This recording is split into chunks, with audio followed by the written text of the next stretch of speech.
the president, and myself included. I mean, that is outrageous that anybody other than the individual who carried out the crime would hold that responsibility. Steve? To stop these killings from happening over and over and over? I think if we had a good answer to that. I think if we had a good answer to that, I think everybody in the country would support it. If anybody knows the answer, I think certainly this administration would be all ears. The president spends every single minute of every single day looking for the best ways to protect the safety and security of Americans, and we're going to continue to do that. John? The second thing, is the president going to give a speech on immigration this week? What's your thinking about options in terms of closing the border? We'll keep you posted if there's any scheduling announcement on an address on that topic. I'm not aware of that at this point in time. 11 Jewish leaders in the Pittsburgh area have said that the president's visit is not welcome unless and until he denounces fully and forthrightly white nationalism. Does the White House believe this president has done enough to denounce white nationalism? The president has denounced racism, hatred, and bigotry in all forms on a number of occasions. We'll continue to do that. I'm doing it here today. And I would also say at the same time that some individuals, they're grieving, they're hurting. The president wants to be there to show the support of this administration for the Jewish community. The rabbi said that he is welcome as well, and certainly we want to show our support for those individuals. I know that there was another meeting this morning about what to do about the border. You're thinking about an executive action, maybe some sort of regulatory action. Is one of the options being discussed making it impossible for anybody to claim asylum unless they enter through a port of entry? So that would mean that anybody who crosses the border illegally would not be able to make a valid claim of asylum? There are a lot of options that are being discussed right now. The number one priority is looking for ways to secure our borders. We'd love for Democrats in Congress to actually help step up and do their job and help us do that. If they don't and they're unwilling to do, as they've shown in the past that they are, then we're looking at administrative actions that will help and allow us to do so. Raquel? Sarah, thank you very much. About the Brazilian election, the State Department repeated today that the commitment to promoting human rights and democracy will continue to guide the relationship with Brazil. However, the Brazilian president-elect, Bolsonaro, has made very controversial comments about minorities. The opposition defended the military dictatorship in Brazil. My question is if the White House plans to address this and ask assurances from the government, the incoming government in Brazil, that they will protect human rights and democracy in Brazil. And another question, what do you think about these comparisons that a lot of people say? Let me address the first thing. Sure. First, we promote human rights all over the world. We value our long-standing relationship with Brazil. We want to continue to be able to work with them. We'll see what happens from there. Sarah, can I just, okay, so what do you think about these comparisons? A lot of people are calling Bolsonaro the Trump of the tropics. And if President Trump plans to invite Bolsonaro to the White House, or if he has any plans to go to Brazil anytime soon, maybe attend Bolsonaro's inauguration? There's only one Donald Trump, in my opinion. Stephen, go ahead. Caravan.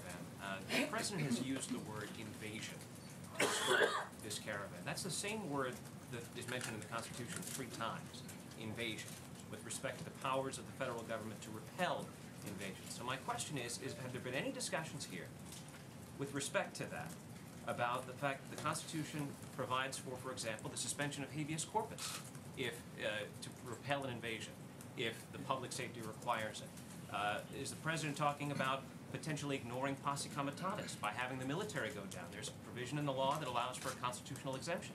Is that in any way under consideration? We're looking at a number of different options. I know that the Department of Defense is holding a press conference this afternoon at 4 o'clock to talk about some of the actions that they'll be taking. I would encourage you to tune into that. John? A note of my question. It has not been ruled out. Those are options on the table?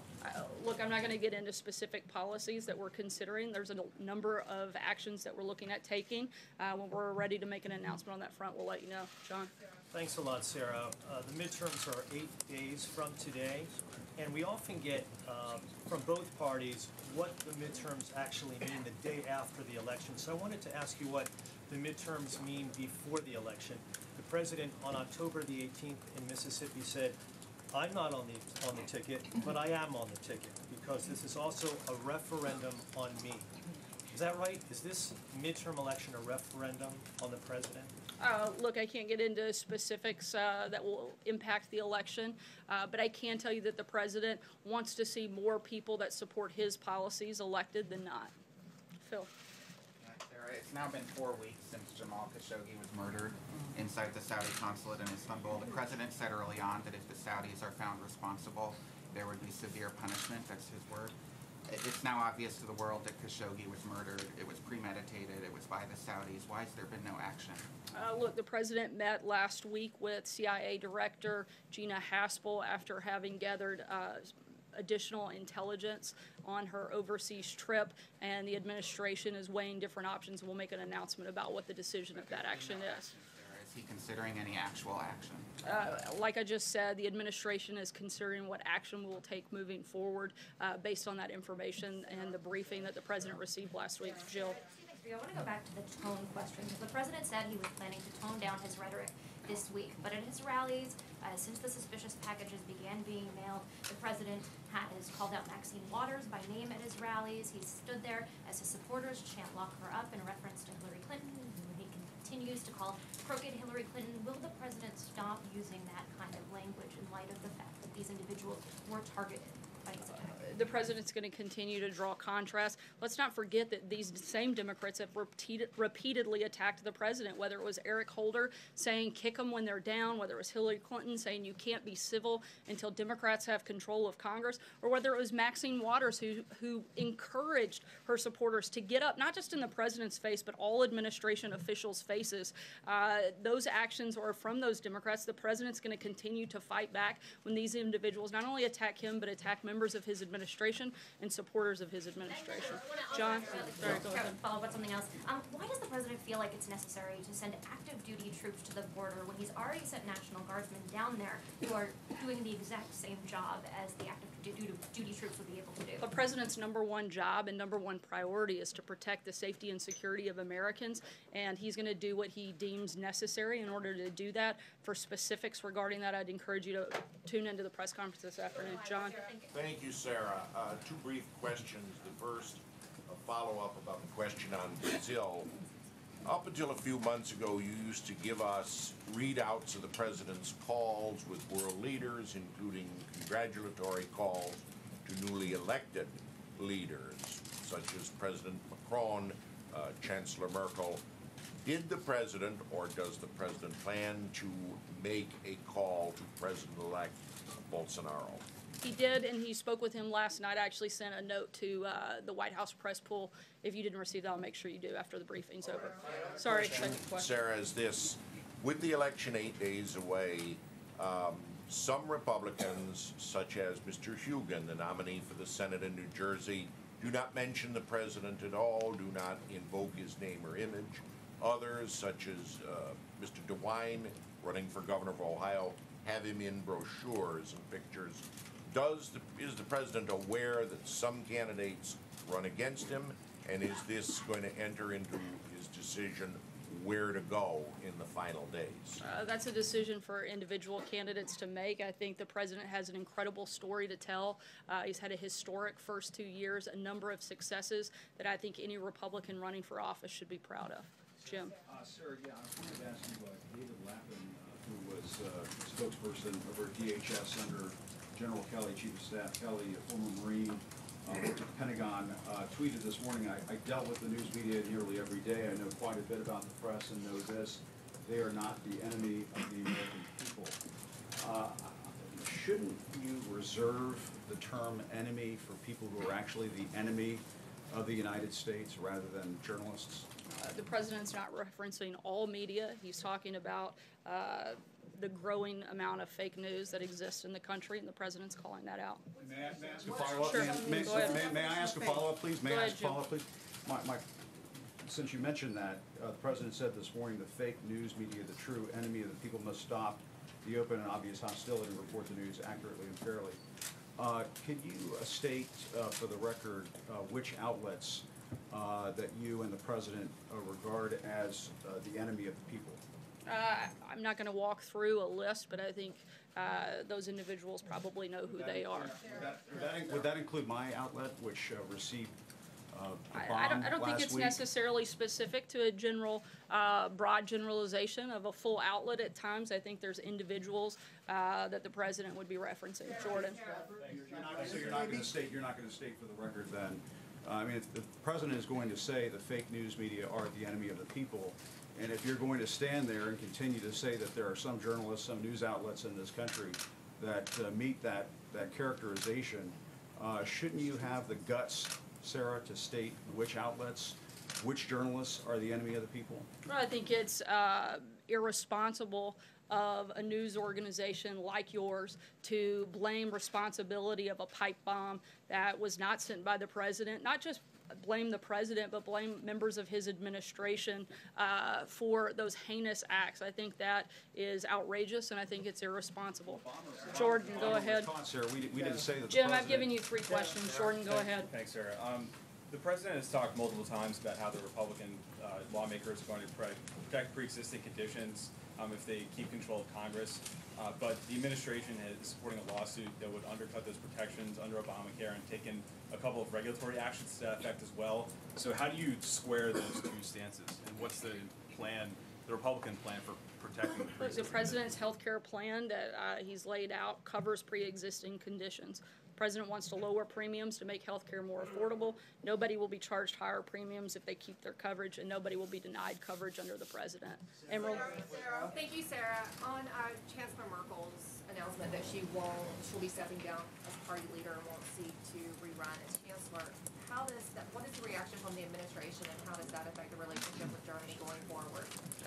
We're aware of the announcement, and this is an internal matter for Chancellor and the German people. We're going to continue to work with the Chancellor and continue to develop that relationship. Blake? Sarah, why did the president Blake, call go ahead. Andrew Gillum a thief? Why did the president, in his tweet, call Andrew Gillum a thief? April, I'll come back to you. Blake, go ahead. Sarah, thank you. Before you walked out here, just a handful of minutes before you walked out, there was a report that said, should the meeting between President Trump and President Xi of China not go well in terms of easing the trade war, the trade tensions, then at that point the U.S. would go forth with the $257 billion in tariffs. Is that indeed the timetable that the administration is working with here? I'm not going to get ahead of the president's meeting, and I hope it goes well. April, go ahead. Sorry, go ahead. How important is that meeting then? Because we heard Larry Kudlow say last week or 2 weeks ago that maybe there might not be a lot of detail that comes from it in terms of trade and going back and forth. As the president likes to say, we'll see what happens. I'm not going to get ahead of the conversation. You have 2 of the most powerful leaders in the world. I think that's consequential no matter how you look at it, and we'll see what happens when they sit down. April, The go ahead. president's tweeting today, in one tweet specifically, he called Andrew Gillum, the Democratic nominee for governor in Florida, a thief. What is his definition of that statement? And also, I want to ask you about issues of voter suppression. The president's talked about voter fraud. Let me answer your first question. That individuals under FBI investigation, I would refer you to that. I'm not going to get into specifics on that matter because it involves 2 candidates running for office, and I'm not going to impact that due to the Hatch Act. I'll leave that to the president to make those types of statements. And your second question. Yes, second question. The president talks about voter fraud at a time when there are allegations and proof of voter suppression taking place in the state of Georgia, where Stacey Abrams is ahead of the Republican contender, and also in North Dakota, where Native Americans who don't have a street address but have a P.O. box if they live on reservations, they're not able to vote. So what's going on with that? Is the president talking about that? Is he working on that Certainly, issue? we don't support any type of voter suppression. What we do support is voter integrity. Again, I'm not going to weigh into specifics that have impact on an election that's a few days away. I'll leave that for the president to lay out that specific case. Sager, go ahead. Thanks, Sarah. Could you tell us, does the White House currently believe that they have the legal authority to close the southern border? And is that an option that's being explored with relation to the caravan? Again, we have a number of options on the table. We're exploring each one of those. When we have a decision on that, we'll let you know. Vivian. Thanks, Sarah. 2 questions, please. First, last week we asked the president whether he'd call President Obama or any of the others that the bombs were addressed to, and he said, if they want me to, but will probably pass. Can you explain why that decision was taken? The president did speak with Governor Cuomo of New York last week, and as of this time, there aren't any plans for other calls. If there are, we'll let you know. Hallie, go ahead. So Last can I question. ask Sorry. one more about Jamal Khashoggi? Can you tell us if CIA Director Haspel actually heard the tape that the Turks allegedly had proving that he was killed in the embassy? I can't confirm or deny the specifics of the intelligence that Director Haspel saw while she was there. Last question, Hallie, go ahead. So throughout the course of this briefing, you have repeatedly defended the president's attacks on his political opponents as valid because the midterms are coming up. So at what point does the White House Not believe- because of the midterms. I've defended the president. I've defended the president fighting back when he's regularly attacked. There's a difference. Doesn't matter if there's a midterm or not. The president's going to defend himself and he's going to fight back. From a political perspective, right? You're making that point. From any it seems. perspective. But at what point does a national tragedy take precedence over the president needing to punch back? If not now, when? I think you saw the president do exactly that in the wake of a national tragedy, not just this week, but every time our country has experienced the type of heartache and pain that we have over the last week. This is a president who's risen to that occasion and worked to bring our country together in a number of occasions, whether it's the hurricanes, whether it's the Las Vegas shooting, whether it was the Pittsburgh shooting, all horrible, horrible tragedies that this country has experienced. And this president has come out, condemned the attacks when it is caused by an individual, and tried to look for ways to provide and bring the country together when it was a natural disaster. Both he and you have also acknowledged that in the next breath, after he calls for unity, he does talk about division in what you describe as drawing contrast. Is he incapable of, in the words of some, toning it down and toning down the rhetoric? Again, I think the president has had a number of moments of bringing the country together. Once again, I'll remind you that the very first thing the president did was condemn the attacker, and the very first thing the media did was blame the president. You guys have a huge responsibility to play in the divisive nature of this country when 90% of the coverage of everything this president does is negative, despite the fact that the country is doing extremely well, despite the fact that the president is delivering on exactly what he said he was going to do if elected. And he got elected by an overwhelming majority of 63 million Americans who came out and supported him and wanted to see his policies enacted. He's delivered on that. He's delivered on the promises he's made. And if anything, I think it is sad and divisive the way that every single thing that comes out of the media, 90% of what comes out of the media's mouths is negative about this president. Despite the fact that the economy is booming, despite the fact he said he would fix the trade deals, and he's done exactly that. He said he would defeat ISIS, and he has. The president has been delivering day in, day out, and I think it would be nice if every once in a while we could focus on a few of the positive things the president has done instead of just attacking him. Thanks so much, guys. Have a great day. No responses on that.